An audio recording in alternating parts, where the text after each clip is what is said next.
Olá, olá, olá. Bom dia, boa tarde, boa noite. Vamos dar continuidade aqui à nossa aula. Bloco 2 da aula 3. Estávamos falando de administração pública na Constituição Federal. Vamos continuar falando.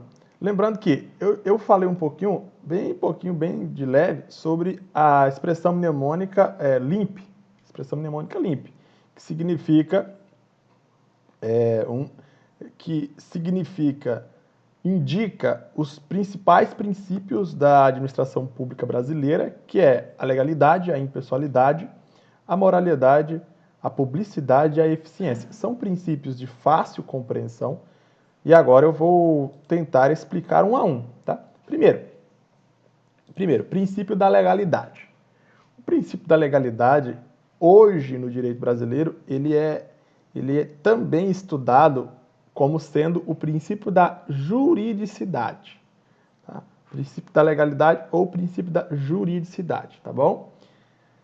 Enfim, o que significa o princípio da legalidade? O princípio da legalidade, ele tem três partes importantes. Primeiro, ele é diferente para a administração. O princípio da legalidade para a administração é diferente do princípio da legalidade para os particulares. Tá? O princípio da legalidade para a administração ele é muito mais restrito, muito mais rígido. Enquanto que o princípio da legalidade para o particular, para as pessoas particulares, não é tão rígido. Tá bom? E o que eu quero dizer com isso? Eu quero dizer o seguinte: na administração pública, o administrador público ele só pode praticar atos administrativos se a lei permite que ele pratique esses atos administrativos. Então, por exemplo, licença especial no Amazonas.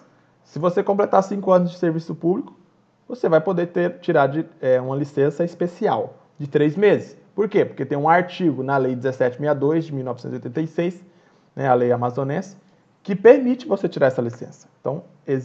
Então aí está respeitado o princípio da legalidade. Tem um artigo na lei que permite a licença especial. Simples assim. Então, se a lei permitir, a administração pública, o administrador público, pode praticar o ato administrativo. Outro exemplo, licença para casamento. A pessoa casa, a Lei 1762 diz que ela pode tirar uma licença para ela aproveitar as núpcias, para ela aproveitar a lua de mel e tudo mais. A licença de casamento, ou afastamento para casamento, está prevista na lei, a lei permite a utilização da licença para casamento, então o administrador, se o servidor casar, o administrador pode conceder uma licença para casamento, ok? Então, se a lei permitir, o administrador pode praticar o ato, beleza. Agora, se a lei não permitir, ou seja, se a lei proibir a prática do ato, aí o administrador não poderá praticar aquele ato. Então, por exemplo,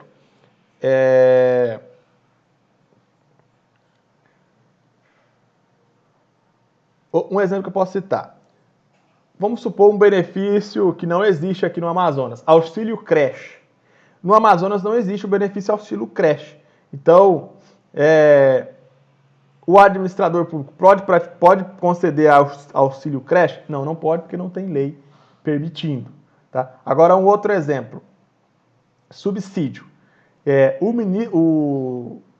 O membro do Poder Judiciário, membro do Ministério Público, juiz, promotor, eles não recebem remuneração. A gente vai aprender mais à frente. Eles recebem subsídio. O que é um subsídio? Subsídio é uma retribuição financeira em parcela única. Ok? Eles não recebem. O juiz ele não recebe, tipo assim, vencimento base, 20 mil.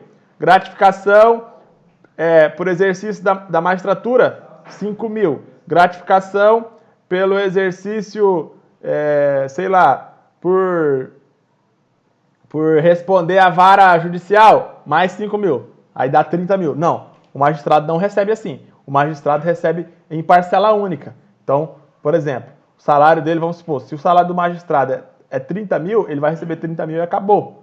Não tem gratificações acrescentadas aí. Não existe gratificações para o magistrado, é um subsídio, ele recebe subsídio e é um subsídio em parcela única, tá? Então, ou seja, a lei proíbe que o magistrado receba uma gratificação remuneratória. A lei proíbe que o magistrado receba esse tipo de retribuição financeira. Então, o administrador público pode pagar uma gratificação remuneratória para o magistrado, para o juiz? Não, não pode, porque se ele fizer isso, ele vai estar infringindo a lei. Então, para a sua prova, lembre-se o seguinte: tudo que a lei permitir, o administrador pode praticar. Tudo que a lei proibir, o administrador pode praticar. Beleza, isso vale tanto para a administração quanto para os particulares. Até aí está tudo igual, né? Então, por exemplo, a lei proíbe a corrupção passiva. O que é corrupção passiva? A corrupção passiva é o servidor público. Corrupção passiva só o servidor público pode praticar, tá bom? Corrupção passiva é o seguinte: o servidor público vai lá e ele tem que, por exemplo, ele tem que aplicar uma multa de trânsito para quem, sei lá, infringiu, foi pego numa blitz embriagado. Ele tem que aplicar uma multa de trânsito de R$3.000 em cima dessa pessoa. Aí o que ele faz?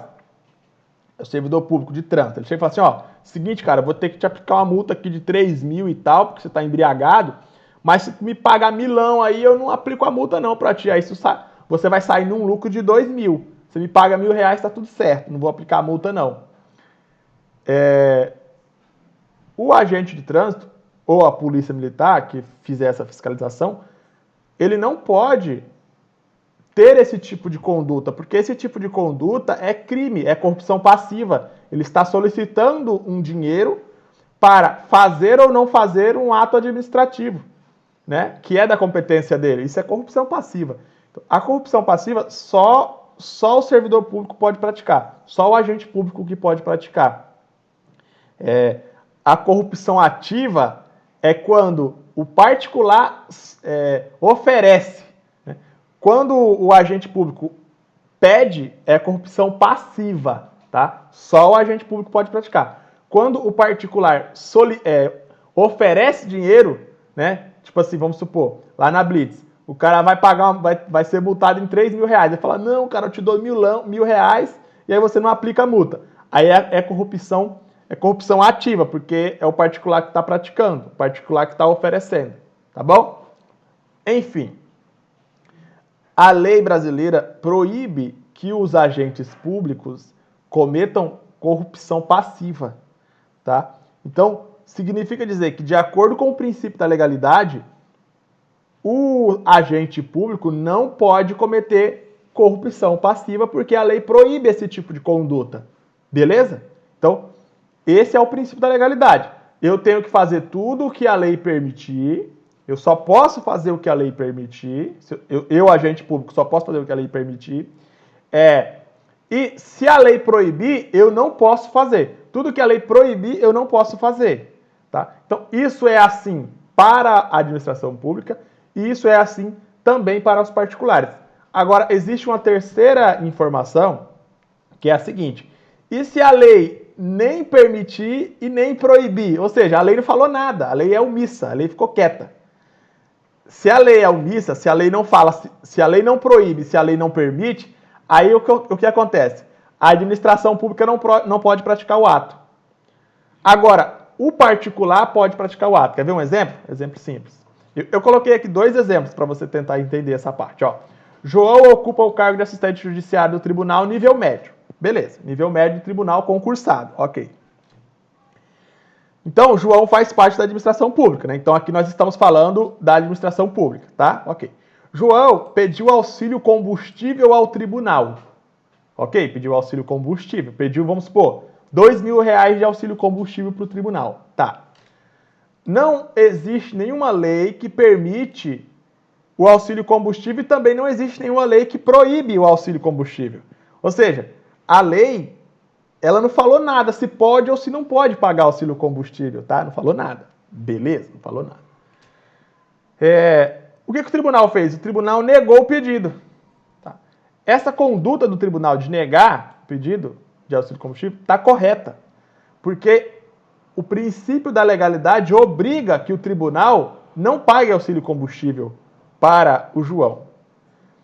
Porque a lei não permitiu, a lei não proibiu. Então, quando a lei não permite, quando a lei não proíbe, o administrador público, a administração pública, não pode praticar o ato. Tá? Então, o tribunal agiu de modo correto. Tá ok? Se o tribunal tivesse pago o auxílio combustível sem que a lei permitisse, sem que a lei proibisse, o tribunal estava ferindo, estava contrariando o princípio da legalidade.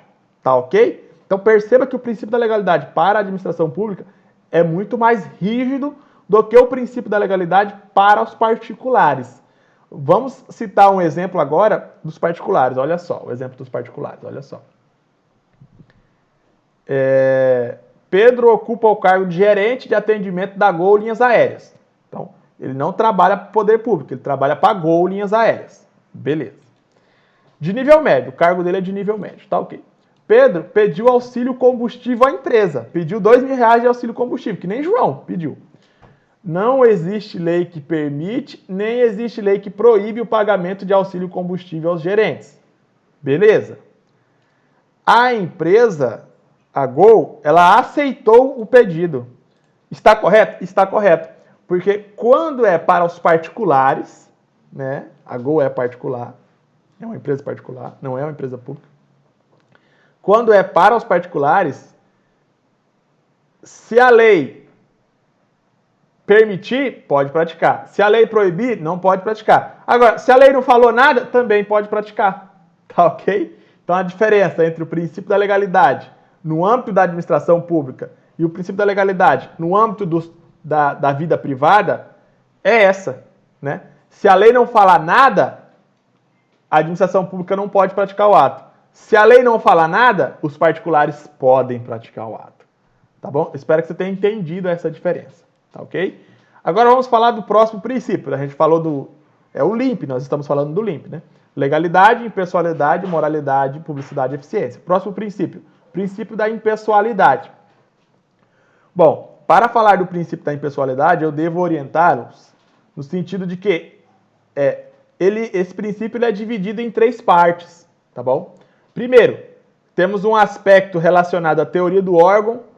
Depois, temos um aspecto relacionado à proibição de tratamento ou favorecimento aos parentes ou aos amigos, né, ou aos familiares próximos. E terceiro, temos um terceiro aspecto, que seria a proibição de represálias, né? A proibição de tratamento de forma a cometer represálias aos administrados. Tá ok? Então, primeiro, o princípio da impessoalidade deve ser entendido como fundamento da teoria do órgão. O que é a teoria do órgão? A teoria do órgão ela é uma teoria no sentido de que o agente público ele está praticando atos não em nome dele. Né? Por exemplo, João da Silva é técnico do INSS. João da Silva está praticando ato. Por exemplo, João da Silva está lá no INSS concedendo benefício de aposentadoria para alguém. Beleza, João da Silva é um servidor público do INSS. Tá ok, tranquilo. É a função dele, beleza. Então, quando o João da Silva concede um benefício de aposentadoria para alguém lá no INSS, o João da Silva não está praticando um ato em nome de João da Silva. Não está. Né? O João da Silva é um agente público. Ele não está praticando o ato em nome dele. Ele está praticando um ato em nome do poder público, em nome do INSS. Tá ok? Então a teoria do órgão é isso. A teoria do órgão indica que o agente público ele pratica atos em nome do órgão público para o qual ele trabalha, e não em nome dele mesmo. Simples assim. Esta é a teoria do órgão. Tá? Então, quando o João concede benefício de aposentadoria, ele não está concedendo porque ele, em nome próprio, está praticando o ato. Não. Ele está concedendo porque ele está representando o Estado e aquele ato é em nome do Estado. Tá ok? Isso é a teoria do órgão, tá bom? Ou, em doutrina, teoria da imputação volitiva, tá? Teoria da imputação volitiva ou teoria do órgão é a mesma coisa. Enfim, o fundamento da teoria do órgão é o princípio da impessoalidade, tá, ok? Então, o que interessa em relação a isso? O que interessa em relação a isso é o seguinte. Vamos supor que o João da Silva pegue o carro do INSS, ele é o servidor do INSS, né? E aí ele vai, sei lá, ele vai lá ele sai de uma agência do INSS de um bairro de Manaus, por exemplo, um bairro de Manaus, Cachoeirinha, vamos supor, o bairro Cachoeirinha tem uma agência do INSS. Aí o servidor lá do INSS pega o carro do INSS, um carro oficial, né? E aí o chefe dele pede para ele ir buscar 10 resmas de papel, sei lá, ir buscar algum material numa agência do INSS que está em outro bairro, tipo lá no Aleixo. Lá no Aleixo. Beleza. Aí o que o João faz? O João pega o carro do INSS e vai lá, sai do bairro dele, da Cachoeirinha, da agência dele, e vai lá na outra agência, lá no Aleixo, em outro bairro, né, buscar o material de expediente que o chefe dele mandou ele buscar. Beleza, ele vai lá. Então, ele não está praticando atos em nome dele. Ele está buscando um material de expediente em nome do Estado, em nome do INSS, tá bom? Então, ele vai lá buscar esses materiais de expediente e aí, no meio do caminho, ele comete sei lá, ele está dirigindo assim, de repente ele bate o carro do INSS em um carro de uma pessoa que está no trânsito, né? Sei lá, do Pedro. O João bate no carro do Pedro. Pedro é um particular que está transitando ali na rodovia e tal, e aí Pedro acaba sendo vítima de um acidente. Então, perceba que quando o João bateu no carro de Pedro, o João não estava praticando o ato em nome dele. João estava praticando um ato de dirigir o veículo, né? O ato de dirigir o veículo, em nome do Estado. Tá?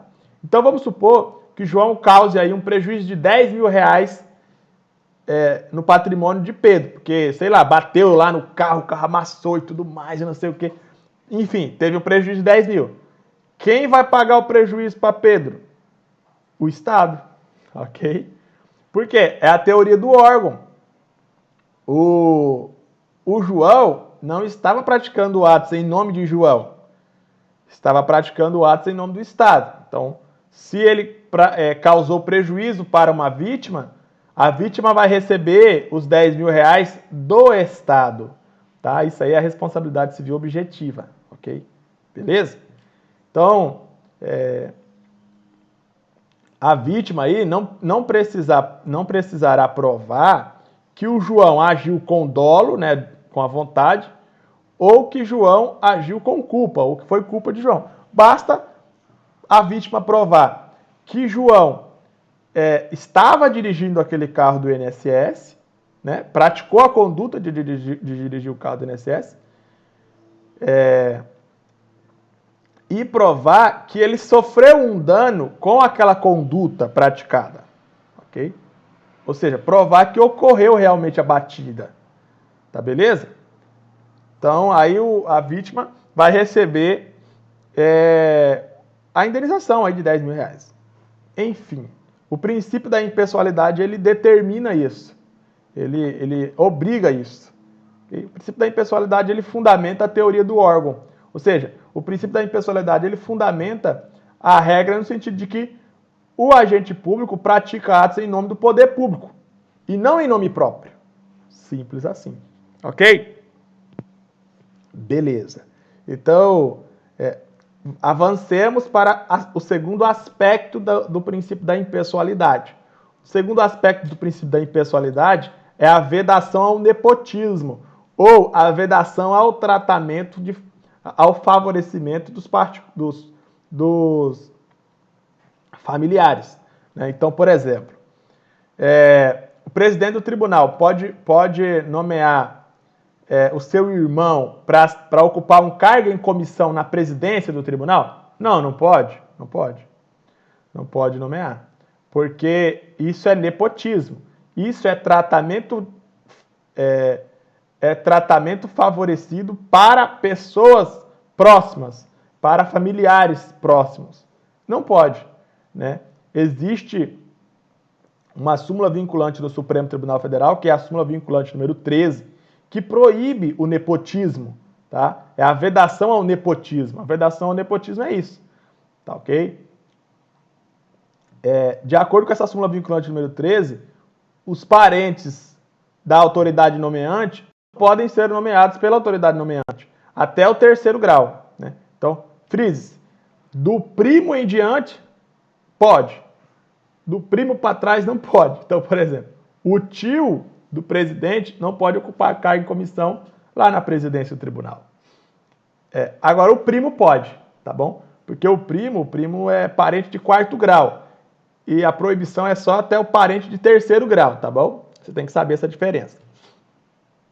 Beleza. Então, o 3º aspecto é a vedação ao nepotismo. E o 4º aspecto é a vedação a represálias. Tá ok? O que seria a vedação a represálias? O administrador público não pode praticar atos que causem prejuízos a quem é inimigo dele, né? Não pode. Então, por exemplo, o presidente do tribunal, ele é inimigo do João. O João é um servidor público do tribunal, concursado. Aí, o presidente do tribunal, ele descobre que o João está namorando a sobrinha dele, né? A sobrinha do presidente, a Paula, é a namorada do João, que é um inimigo do presidente. Então, o que o presidente faz? O presidente vai lá e fala assim, beleza, então agora eu vou causar aqui uma represália a esse João aqui, quero ver se ele é macho mesmo. Aí o presidente vai lá, tipo assim, João trabalha em Manaus, aí o presidente vai lá, pega o João, manda o João lá para Tabatinga, remove o João lá para Tabatinga, que é longe, muito longe, é lá fronteira com a Colômbia, né? É muito longe de Manaus, só chega por barco ou por avião. E qual é o objetivo de mandar o João lá para Tabatinga? Não é porque lá precisa de servidor, não. O objetivo é para terminar o relacionamento, acabar, eliminar o relacionamento amoroso entre o João e a Paula. Então, perceba que o objetivo é causar represálias a João, que é um inimigo. Isso é permitido? Não, isso não é permitido porque o princípio da impessoalidade proíbe esse tipo de conduta. Tá ok? Então, resumindo, o princípio da impessoalidade, ele se divide em 3 aspectos. Primeiro, ele é o fundamento da teoria do órgão. O agente público pratica atos em nome do poder público e não em nome próprio. Terceiro, o princípio da impessoalidade fundamenta a vedação ao nepotismo, né? A autoridade não pode nomear parentes até o 3º grau para ocupar cargo em comissão, por exemplo. Tá, okay? Não pode favorecer os seus familiares. Vedação ao nepotismo. Tá. E o 3º aspecto, no 3º aspecto, o princípio da impessoalidade fundamenta a vedação a represálias. Tá ok? O administrador, a autoridade, não pode prejudicar as pessoas com as quais ele tem a inimizade. As pessoas que são inimigas dele. Então, esses são os 3 aspectos do princípio da impessoalidade. Aí eu vou aqui só mencionar as informações que eu anotei no nosso material, né? Ó. Sinônimo de princípio da impessoalidade: princípio da imparcialidade ou princípio da finalidade pública. Perfeito. O administrador, a autoridade pública, ele tem que buscar a finalidade pública, os fins públicos, os fins de interesse público, e não as finalidades particulares, os interesses particulares, tá? Aí aqui tem um conceito aqui, ó. O princípio da impessoalidade significa realizar o interesse público independentemente dos interesses privados próprios ou alheios. Beleza. É igual aqui, ó, vedação ao nepotismo e vedação a represálias. O princípio da impessoalidade ele se divide em 3 critérios. Critério da teoria do órgão, critério da vedação ao nepotismo, critério da vedação a represálias. Teoria do órgão. Sinônimo, teoria da imputação volitiva. Agentes públicos praticam atos em nome do poder público. Beleza, já expliquei isso. Vedação do poder... a vontade aí do agente público, a vontade manifestada pelo agente público, é a vontade do poder público, e não a vontade da pessoa do agente público. Não é a vontade pessoal do agente público. É a vontade do poder público. Tá bom? Ok. Exemplo, responsabilidade civil objetiva e ação regressiva, artigo 37, parágrafo 6º do Código da Constituição Federal. A gente vai estudar um pouco mais sobre a responsabilidade objetiva lá no artigo 37, parágrafo 6º, tá bom? Beleza. Outro exemplo, publicidade de atos públicos objetivando a propaganda, promoção pessoal, artigo 37, parágrafo 1º. A gente vai estudar essa hipótese aí lá no artigo 37, parágrafo 1º, né? Então, o que significa isso aqui? A publicidade dos atos públicos tem que ter um caráter educativo, informativo, orientativo e social. Não pode conter nomes, símbolos e imagens dos agentes públicos. Exemplo. Eu já vi muita publicação aí, por exemplo, já passei numa estrada que está ligando 2 municípios, e aí lá tem uma placa enorme. Governador fulano de tal que fez essa obra para beneficiar a população. Doutores, não pode constar o nome do governador lá não. Pode não. Sim, governador fulano de tal é o responsável por essa obra de construção da rodovia. Não pode constar o nome do governador lá, porque se constar o nome do governador, vai estar contrariando o princípio da impessoalidade. Porque se constar o nome do governador, ele vai estar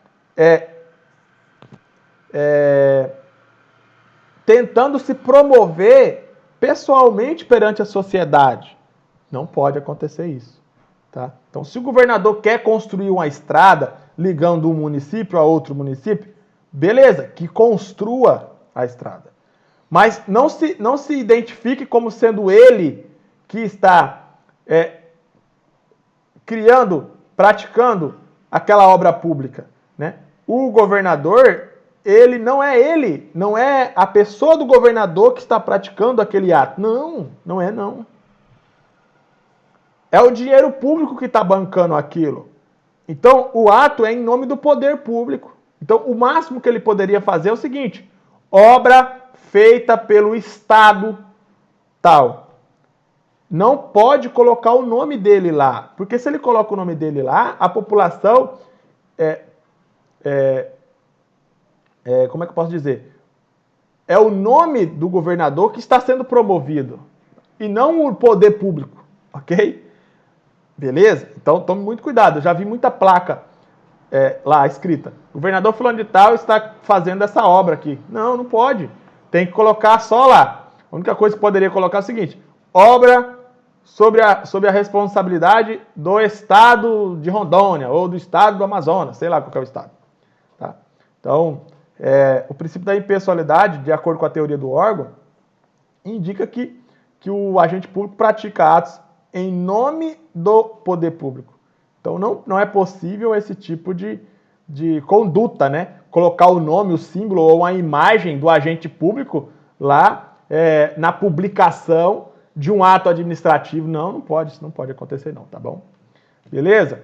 E o terceiro aspecto é a vedação ao nepotismo, tá? Que eu já falei, né? O terceiro aspecto não, o segundo aspecto. Não é possível conceder privilégios para os parentes próximos, para os amigos e etc. É a súmula vinculante número 13, de 21 de agosto de 2008. Olha aqui o que a súmula diz, ó. Viola a Constituição, viola a Constituição, é contrário à Constituição a nomeação de cônjuge, companheiros ou parentes em linha reta, colateral ou por afinidade até o terceiro grau, ok? Então, a questão a banca pode perguntar o primo, tá? O primo não é alcançado pelo terceiro grau, o primo é quarto grau, é só até o terceiro grau, tá? Até o terceiro grau, inclusive, de autoridade nomeante ou de servidor da mesma pessoa jurídica investida em cargo de direção, chefia ou assessoramento, para exercício de cargo em comissão ou de confiança, ou ainda de função gratificada na administração pública direta ou indireta, em qualquer dos poderes da União, dos Estados, do Distrito Federal e dos municípios. Beleza? Compreendendo o ajuste mediante designação recíprocas. Tá. Então é o seguinte, existe o nepotismo direto e existe o nepotismo cruzado, tá bom? Tanto o nepotismo direto quanto o nepotismo cruzado são proibidos. E a proibição, ela estende-se para o cargo em comissão e para a função de confiança. Tá? Tanto o cargo em comissão quanto a função de confiança, quanto a função gratificada, devem obedecer o nepotismo, a vedação ao nepotismo. Vou dar um exemplo aqui de nepotismo cruzado e de nepotismo cruzado, ou de nepotismo direto e de nepotismo cruzado. O juiz indicou seu pai para ser seu assessor, cargo em comissão. Isso não pode acontecer porque é contra o nepotismo direto. Beleza? O próprio juiz está nomeando um parente. Não pode. Nepotismo direto. Agora, outro exemplo. O juiz João indicou o pai do promotor Pedro para ocupar cargo em comissão de assessor de juiz.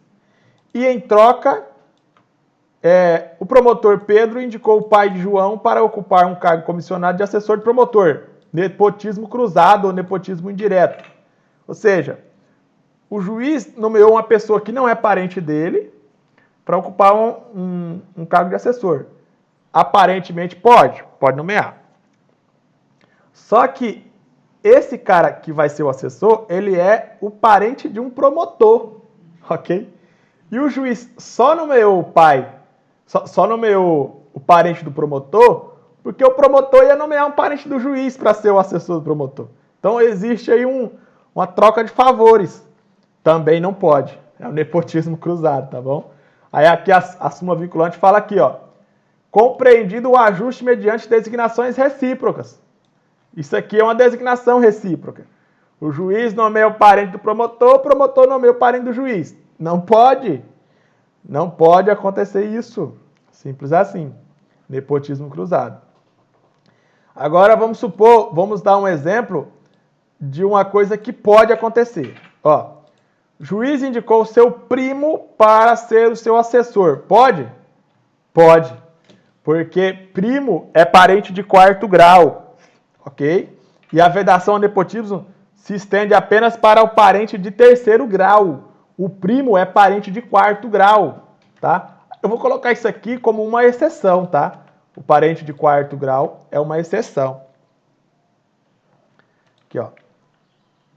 Parente colateral de quarto grau. De quarto grau. Primo. Beleza? Parente colateral de quarto grau. Parente colateral de quarto grau é uma exceção ao nepotismo. É uma exceção ao nepotismo. Ok? Temos uma outra exceção ao nepotismo, que é o cargo político. O cargo político é uma exceção ao nepotismo. Exemplo, ministro de Estado, secretário de município. O Supremo já bateu o martelo falando que o cargo político não se subordina ao nepotismo.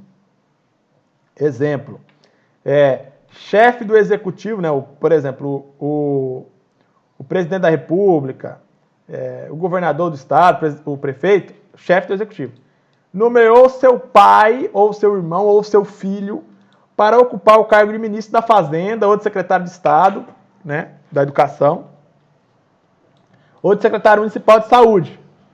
Pode, é correto. Não, isso aqui pode acontecer porque é um cargo político. Tá? Secretário de Estado, secretário de município, ministro da Fazenda, são cargos políticos, porque os atos deles causam interferência diretamente na política. Por isso que é um cargo político. Então, o cargo político não se subordina ao nepotismo, tá? Outro exemplo. Chefe do executivo nomeou seu irmão para ocupar cargo de conselheiro ministro do Tribunal de Contas. O cargo de conselheiro ou de ministro do Tribunal de Contas não é cargo político, ok? Não é cargo político. Então, não pode nomear, porque a exceção é só para cargo político, beleza? Então, espero que tenha ficado claro essas duas exceções aqui, tá? Parente colateral de quarto grau e cargo político. Não se subordinam ao nepotismo, beleza? Então, lembre-se para a sua prova. Princípio da impessoalidade, 3 aspectos. Teoria do órgão, vedação a represálias e vedação ao nepotismo, beleza? Exceção ao nepotismo, parente colateral até o quarto grau, primo, por exemplo. E exceção ao nepotismo, cargo político, ministro de Estado, secretário de município. Beleza? Então eu já extrapolei o nosso tempo aqui bastante, mas eu consegui concluir o princípio da impessoalidade, consegui concluir o princípio da legalidade. Vou fazer uma pausa, daqui a pouco a gente volta para continuar falando dos princípios aí do LIMP, beleza? Que estão no artigo 37, caput da Constituição. Então vamos lá, daqui a pouco a gente volta. Um abraço, até logo.